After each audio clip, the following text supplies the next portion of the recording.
talked on my little mini-sode. I think you listened to that, Eric, where I was talking about how things could get a lot worse, and I made a prediction, which I think probably sounded very radical when I made it. In fact, after I put the episode out, I thought, boy, I sound crazy for saying this.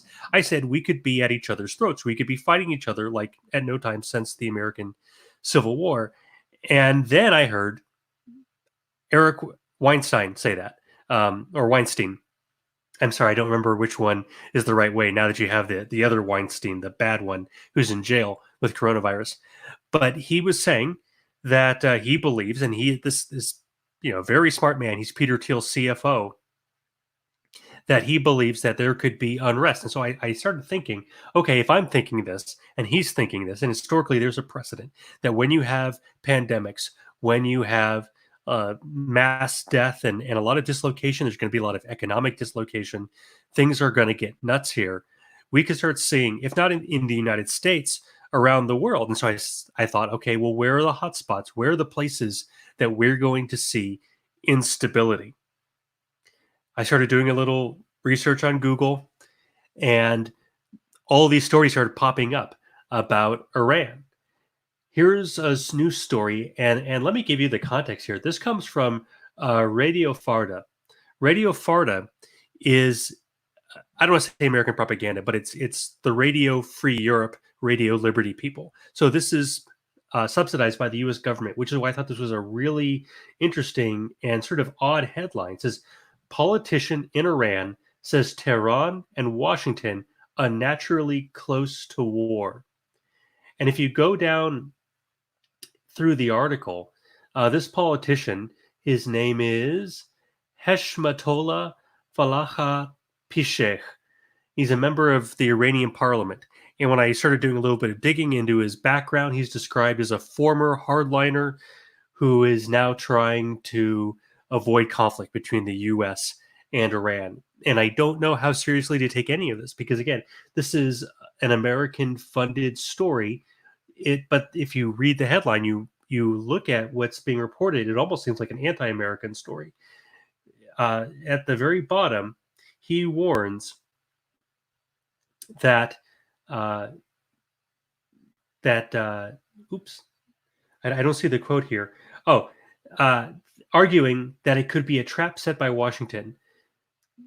They said that Iranian leaders should stay away from conflict with the United States and Iraq, arguing that it could be a trap set by Washington. Now, that's a strange thing for an American government news source to say. Are they trying to send them? Who are they trying to send a message to? Are they trying to send a message to the Iranians saying, don't go into Iraq because that's just what the Americans want you to do? But the Iranians know this is American published. This is American funded. So why would they buy into this? Are they reading this? This doesn't seem like they could be the audience. And the other thing that I thought was, well, this is basically the State Department. And we all know in the State Department, there are a lot of people who don't like the president very much. So is this message somehow a jab at President Trump? I really don't know. It's so strange to figure. I cannot figure out the angle of this reporter. In fact, you commented on this. We exchanged some messages that even reporting this seems like it could be pro-Iranian, and that's certainly not my goal. My goal is to understand myself and help you at home to understand what's going on.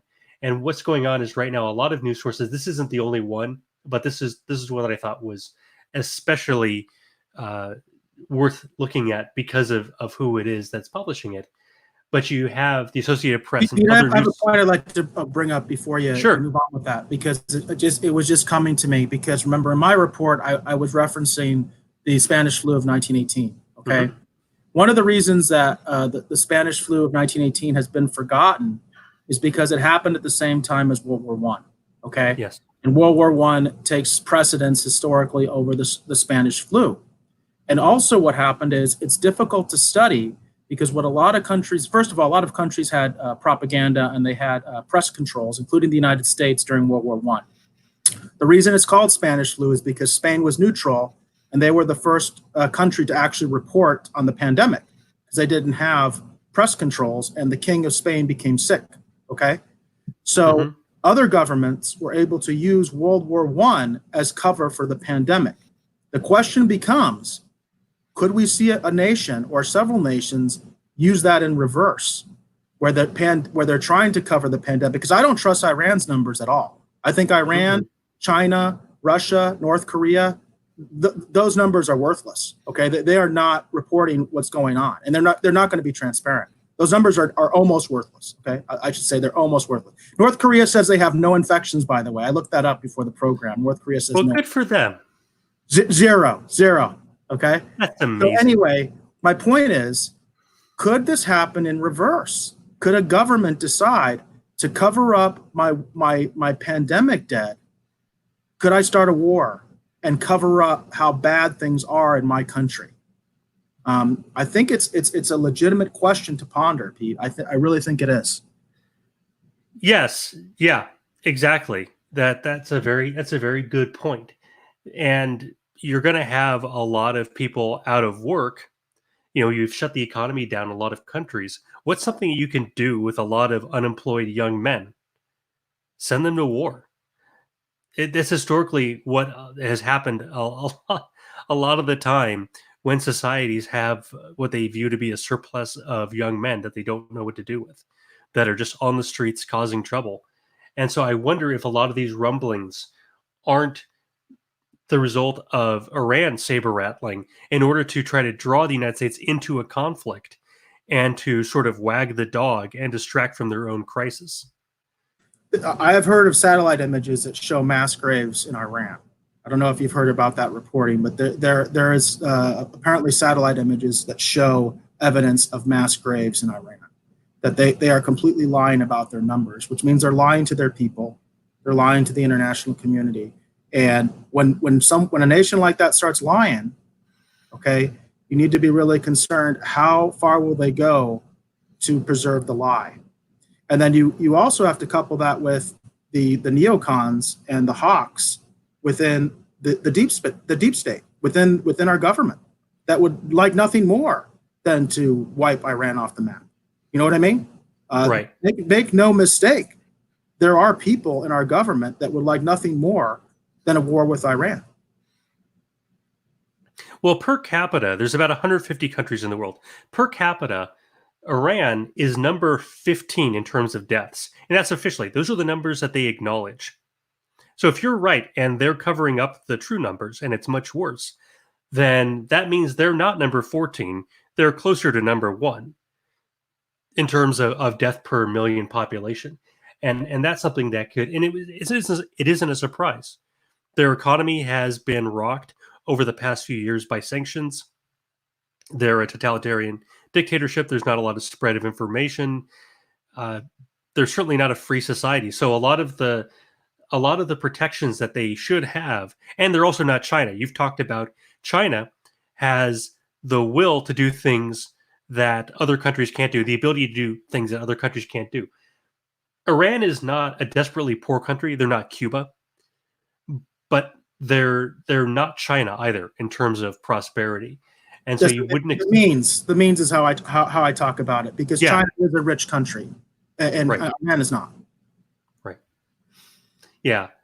So this politician who was saying that we're close to war, he's been described as a former hardliner who is now in trying to work for peace. Again, I don't know how seriously to take this. This is from the Iran Project, and I don't know exactly what their perspective is. They sort of paint themselves on their website and their about page as being reformers, that they are Iranians both inside and outside of the country. But again, this could just be Iranian propaganda.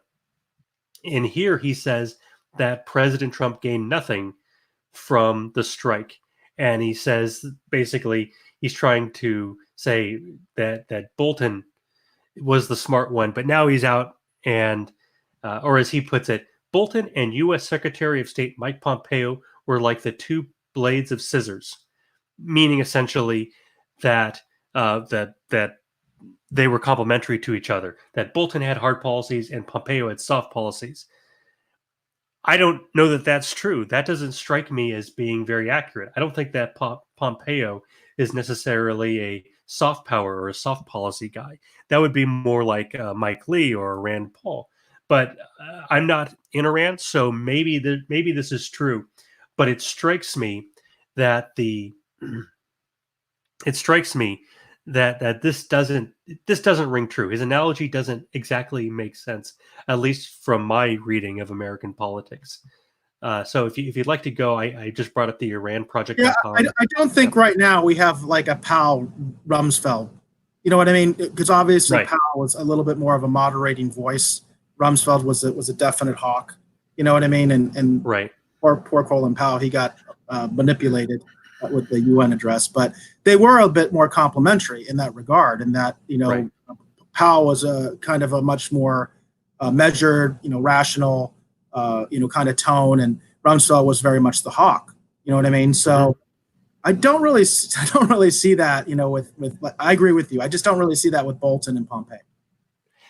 I would say that the previous Secretary of State, the former executive of Enron, Rex Tillerson, sorry, not Enron, Exxon, Rex Tillerson, he was more of a moderating force, but he didn't get along with the president, so he was out and Pompeo was in.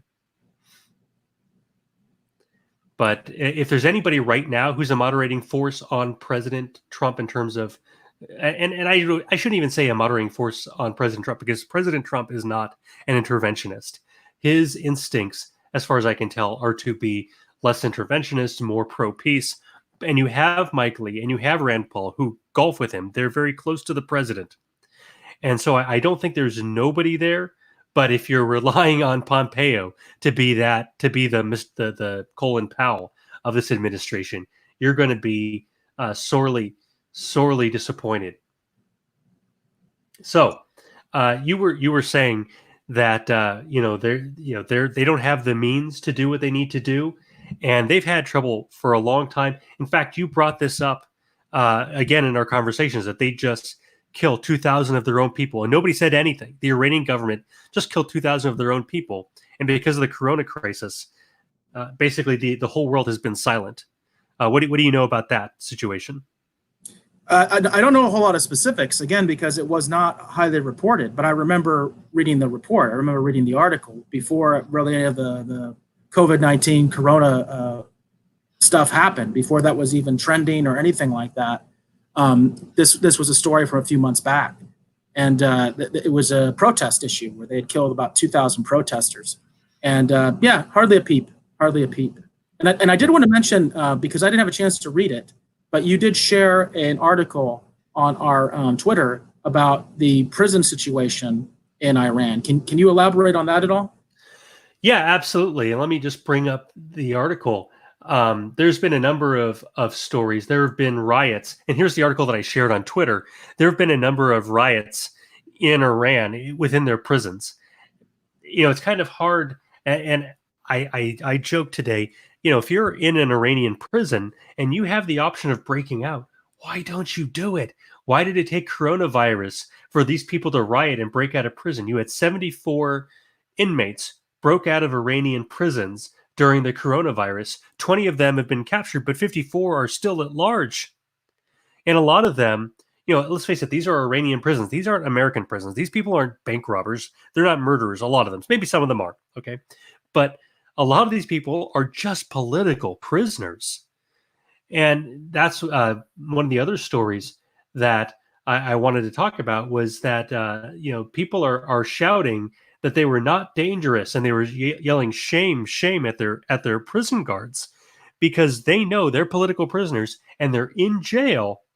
They're in jail in Iran for no crime. They've committed no crime, and now they could die because they're in close quarters. This isn't the most sanitary place to be. There's a lot of, they are really, really vulnerable for infection. And this just adds to the pressure that is on the Iranian government, because the people of Iran know this is happening. This isn't exactly a secret. I mean, we're reading it here in English on websites like Iran News Update and Middle East Eye and let's see, Al Monitor. These are not a secret. It's not a secret. This is all over the internet, and people in Iran do know this is happening. And economists are warning again. This goes right back to the American-funded radio Farda. But they say economists in Iran warn president of possible unrest amid coronavirus damage. So Iran is, I think, if they were in danger of having a revolution before, they are much more in danger now. And the United States, a lot of countries could see unrest. We could see a lot of things happening that would shock us. And even if it's not a bloody uprising, literal pitchforks or people with AK-47s marching on Washington, what we could see are more extreme politicians and parties coming to power, because if people are frustrated and they feel like Washington doesn't know what to do, they're going to be open to a lot more voices. They're going to be open to ideas from people like Bernie Sanders, like the Ron Pauls, like Donald Trump, who normally or in previous years might have been considered outside of the mainstream. People are going to get fed up. And if that's true in the United States, it's going to be way more true in places like Iran, where the people are already very suspicious of their government. I wanted to go back to the prison issue, especially Okay. talk about like the possibility of Iran being a roadmap. There have been reports of major prison riots in Colombia. There's a lot of especially poor countries that have deplorable conditions in their prisons, and I have connections within the corrections industry, and I am trying to reach out to them to find out what some of the situations might be in Arizona and other places. This is something that is we got to keep an eye on, and this is something that can be a major destabilizing force in a lot of these countries. And because we have a very large prison population, I have warned about this. Hospitals, prisons, dormitories, nursing homes. My father lives in a nursing home. As you may recall, one of the first outbreaks we had with significant community transmission was in Washington with the nursing home. Nursing home was ground zero. So these places have to be protected, and we have to come up with a plan. And of course, the biggest issue is, as far as I know, most prisons in the United States, they've locked out the visitors, but you still have to deal with the staff. And one thing that I'm very worried about is that proper protection is not being taken for the staff. And that's who I really care about. So I'm talking about like violent, some of the worst prisons, the highest level prisons in the country. And I'm very worried about the staff becoming infected and then bringing that infection to that environment. And then the next thing you know, everybody in that prison is infected, people start dying. You're talking about violent criminals and the perfect storm that happens there. Meanwhile, like as you're speaking about in many other countries, these people are not violent criminals. They are political prisoners, and they could die in mass. You know what I mean? Massive amounts of them could end up dying. So this is a big issue, and it can cause tremendous amount of instability in ways that we don't really know yet, because this hasn't exactly happened. There is the Katrina example. I'm not sure how familiar you are with what happened in Katrina, but in Katrina, they made the decision to let everybody out of jail because they couldn't transport them. They didn't have a plan. And those thugs, they were out there murdering, pillaging. That's a big reason for why the gun seizures started to happen, because it was out of control. It was absolutely out of control what happened. And many of the police, I read a study about this after the fact. Many of the police, you think of New Orleans as a very corrupt police department, and they are known as one of the most corrupt police departments in the country. But a study showed most of the officers didn't go to work because they weren't able to. So you can have a perfect storm situation with officers being sick. We reported earlier about 12% of the NYPD is currently out sick. That's a huge amount. That's larger. The amount of people they have sick is larger than the entire Phoenix Police Department. I mean, that's the perspective we have to have here. It's a perfect storm scenario, Pete. So it's something we really got to keep an eye on. Oh, absolutely. And a lot of conservatives on Facebook were complaining that, the California government, they're so liberal, they're letting people out of prison. And this is an example of people being stuck in their ideology, of being blinded to what's going on in front of them because they have a list of talking points and they haven't updated their software. They're not they're not responding to what's going on right in front of them, which is we have far too many people in prison to be able to take care of in a situation like this. And yes, these prisons could be, I mean, if half the prison population dies, or a huge percentage of the prison population dies, are we facing lawsuits? Do we just say, well, tough, that's part of the punishment of having committed a crime, is that you die of coronavirus? At what point does it become a human rights issue?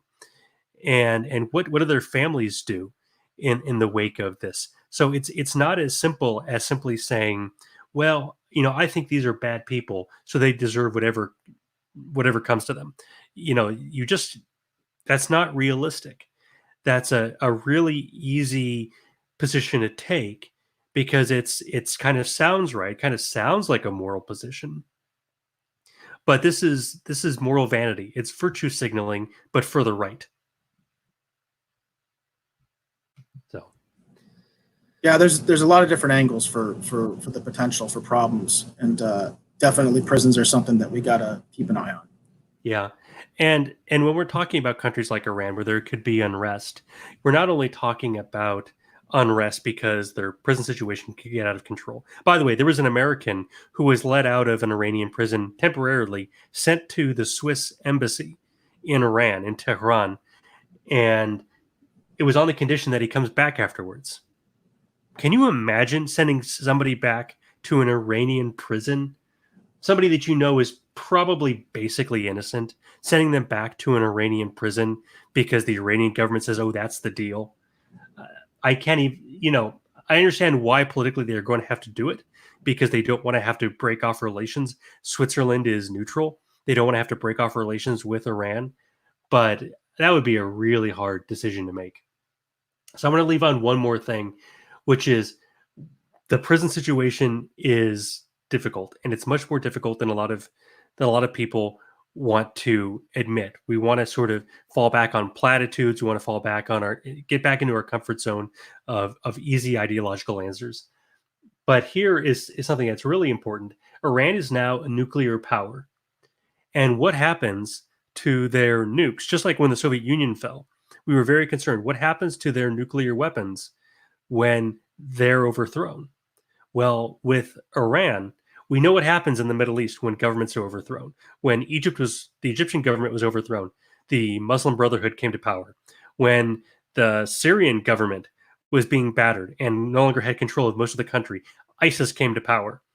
If the Iranian government is overthrown, we can't just assume that the next people who take control are going to be Democrats.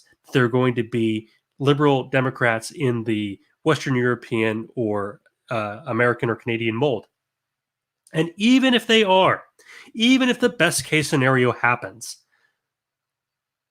that doesn't mean that it's going to happen smoothly or all at once.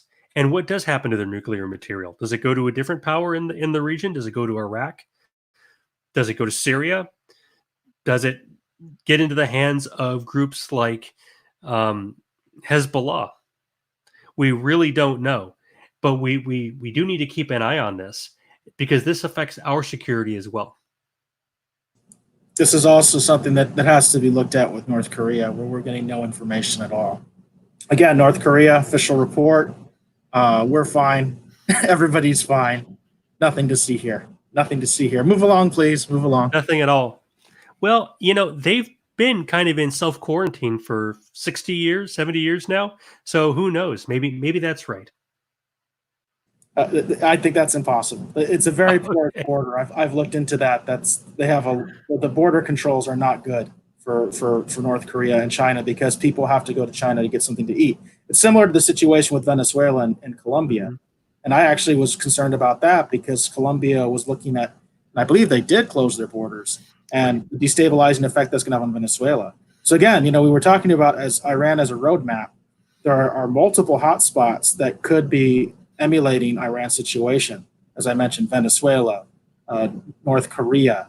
These are other places where we have to worry about something like that happen. And we do have to worry about it happening in the Western democracies as well, because these issues with things like prison riots and things like that. That could happen. That could happen here just as easily as it's happening over there.